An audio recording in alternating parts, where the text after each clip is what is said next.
დღეს ქრისტის დაბადების დღეა და მოგიყვებით როგორ შეჭამა ქრისტიმ 112 ცალი ხინკალი. მანამდე კი მიულოცეთ ქრისტის დაბადების დღე და გამოიწერეთ. რესტორანში მისვლისთანავე ქრისტეს უთხრეს რომ საათი და 10 წუთი მოუწევდა ხინკლის ლოდინი და ქრისტი ნერვებზე მოიშალა რადგან აღარ შეეძლო შიმშილი. სწორედ ამიტომ ქრისტიმ პირველ რიგში შეუკვეთა აჭარული ხაჭაპური. ქრისტი ისევ და ისევ ძალიან მშერი იყო და აჭარულის დანახვისთანავე მიხვდა რომ ეს აჭარული საერთოდ არ გავდა აჭარულს, ეს აჭარული საერთოდ არ იყო აჭარული. ქრისტი მოატეხა ყუა ამოუსვა აჭარულში, მიიტანა პირთან გასინჯა და მიხვდა რომ ეს აჭარული ისეთი იყო რომ ჯობდა ისევ ხინკალს დალოდებოდა. ამასობაში ჩემი დროც მოვიდა და მე გავსინჯე მწვადი.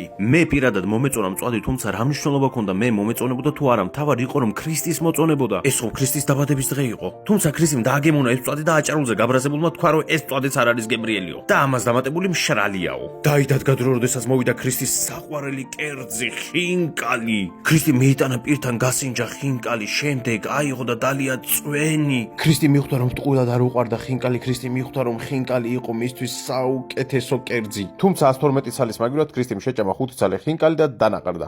ახლა კი დაწერეთ კომენტარებში თქვენი აზრით რა ვაჩვქე ქრისტის დაბადების დღეზე.